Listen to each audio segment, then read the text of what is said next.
لیکن بنیادی طور پر دیکھیں جن چیزوں سے مسلم لیگ نون بھی پہلے اختلاف کرتی تھی، مثلا اسٹیٹ بینک کی نجکاری ہے،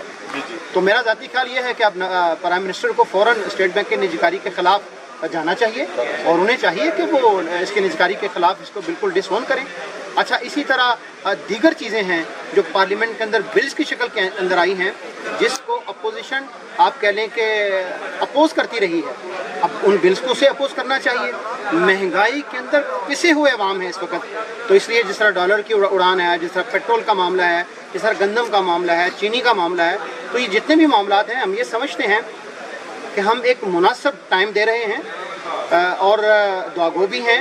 اور توقع بھی کرتے ہیں اور اس بات کا عزم اور ارادہ بھی کرتے ہیں کہ اللہ ان کو ہمت اور توفیق دے، کیونکہ ہمارا ملک اس سے زیادہ متحمل نہیں ہو سکتا ان چیزوں کا، جس طرح کی انارکی اور جس طرح کے انتشار پھیلانے کی کوششیں کی جا رہی ہیں۔ اس لیے ہم تو دعاگو ہیں، لیکن اس کے بعد بھی اگر یہ کچھ نہ کر پائے تو ہم یہ سمجھتے ہیں کہ ہم ان کا بھی گھیرا تنگ کریں گے اور پارلیمنٹ کی طرف مارچ کریں گے۔ کیا سڑکوں کی سیاست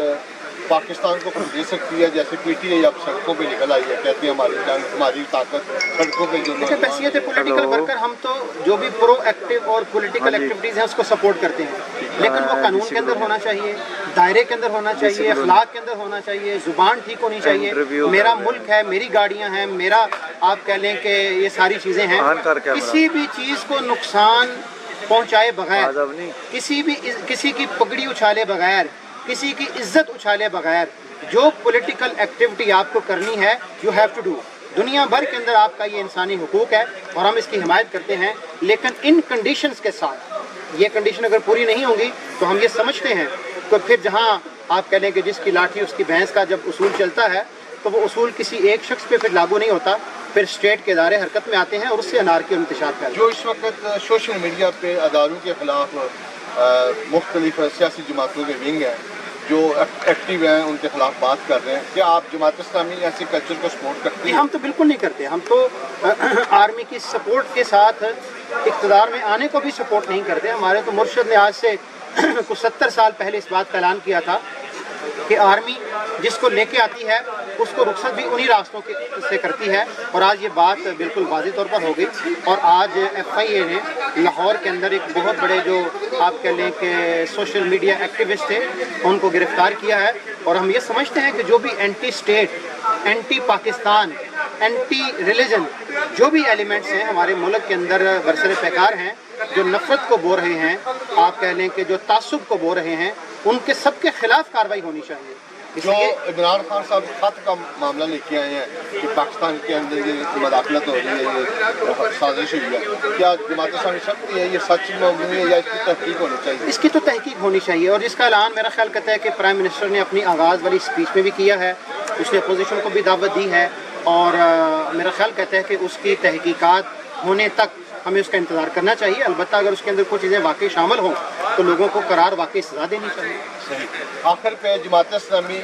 دیکھ رہی ہے 2022 کے اندر الیکشن یا 23 میں دیکھ رہی ہے اور تیاری کر رہی ہے جماعت اسلامی؟ جی ہم بالکل تیار ہیں الیکشن کے لیے، اور ہم یہ سمجھتے ہیں کہ جو یہ بھان متی کا کنبہ اکٹھا ہوا ہے، ابھی آپ نے دیکھا کہ صدارت کے اوپر کچھ لڑائی جھگڑے ہونے شروع بھی ہو چکے ہیں، تو یہ لمبا عرصہ اکٹھے گزار نہیں سکتے اقتدار کی راہوں میں، جس طرح سے سب لوگ اکٹھے ہیں اب یہ اکٹھے لمبا عرصہ رہ سکیں گے۔ اس لیے بنیادی حل دیر یا بدیر الیکشن ہی ہے، تو الیکشن کی طرف ہی جانا ہے۔ عمران خان نے بھی جو آپ کہہ لیں کہ نو کانفیڈنس موو سے پہلے جو جلسے کیے وہ بنیادی طور پر الیکشن کی تیاری کا ہی مرحلہ تھا، تو اس لیے وہ بھی الیکشن کی طرف جا چکے ہیں، الیکشن کا مطالبہ بھی کر چکے ہیں۔ تو میرا ذاتی خیال بھی یہی ہے کہ اتنا ٹائم ملک کو دینا چاہیے کہ جس سے ایک فیئر اینڈ فری الیکشن کا ماحول بن سکے، اس کے بعد فیئر اینڈ فری الیکشن ہو، ہر پارٹی کا آپ کہہ لیں کہ کچا چھٹا سامنے آ جائے گا، عوام جسے اقتدار سونپیں اسے اپنا وقت پورا کرنا چاہیے۔ یعنی کم سے کم 6 ماہ وزیر اعظم کو دیں کہ وہ تمام معاملات سیٹ کر دیں، بالکل اس کے بعد ایک فیئر ٹائم ہمیں دینا چاہیے، اس کے بعد فیئر اینڈ فری الیکشن ہو۔ الیکشن کمیشن نے بھی کہا کہ 7 ماہ سے پہلے حلقہ بندیوں کے لیے انہوں نے کہہ دیا ہے الیکشن کمیشن نے، اور بقیہ جتنی بھی اس کی ذرا ایک نیشن وائڈ الیکشن ہوتا ہے وہ کوئی 2-4 دن کی گیم تو نہیں ہوتی، اس لیے جتنی بھی تیاری اس کو چاہیے ایک مناسب ٹائم ہمیں اسے دینا چاہیے۔ اگر اس سے پہلے بلدیاتی الیکشن ہو گیا تو پھر کیا کرے گی جماعت؟ ہم تو بلدیاتی الیکشن کے لیے بالکل قومی الیکشن کی بنسبت بلدیاتی الیکشن کے لیے زیادہ تیار ہیں، ہماری مناسب اور اچھی تیاری ہے، اور یہ ہم سمجھتے ہیں کہ بلدیاتی الیکشن ہونا بہت ہی ضروری ہے، کیونکہ ہمارے ملک کے اندر جو قیادت کا فقدان ہے اس کی دو وجوہات ہیں، ایک بلدیاتی الیکشن کا نہ ہونا اور ایک طلبہ یونین کا نہ ہونا۔ یہ دو بنیادی ادارے ہیں کہ جہاں پہ لیڈرشپ پنپتی ہے، پرورش پاتی ہے، آگے بڑھتی ہے۔ تو طلبہ یونین کے اوپر بھی پابندی ہے، اس کا نتیجہ آپ نے دیکھا کہ کوئی اعظم سواتی ہے وہ امریکہ سے ڈالر کما کے آتا ہے اور پاکستان کی سیاست کے اندر اپنا مقام بنا لیتا ہے۔ دوسری طرف اگر آپ دیکھیں کہ کوئی خواجہ سعد رفیق آپ کو ملے گا، کوئی لیاقت بلوچ آپ کو ملے گا، کوئی اعتزاز احسن آپ کو ملے گا کہ جو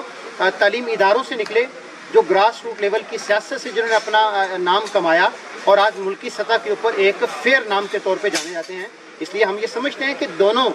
جو الیکشن ہیں طلبہ یونین کے اور بلدیاتی الیکشن، اس کو گراس روٹ لیول کے اوپر ہونا چاہیے تاکہ ہمارے ملک کو ایک صاف ستھری اور گراس روٹ لیول کی ایک کامن آدمی کی قیادت میسر آ سکے۔ آخر پہ ایز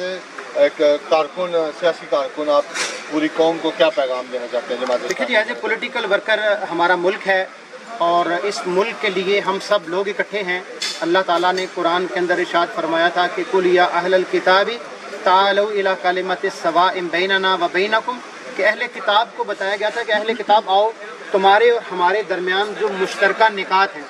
تو میں یہ سمجھتا ہوں کہ جتنی بھی پولیٹیکل پارٹیاں ہیں بلا تفریق رنگ و نسل اور مذہب، پاکستان ہمارا کامن ایجنڈا ہے، پاکستان کی ترقی ہمارا بنیادی منشور ہے۔ تو پاکستان کے لیے ہم سب کو مل کر آگے بڑھنا ہوگا۔ پاکستان آگے بڑھے گا تو ہم سب آگے بڑھیں گے۔ پاکستان زندہ باد۔ بہت شکریہ۔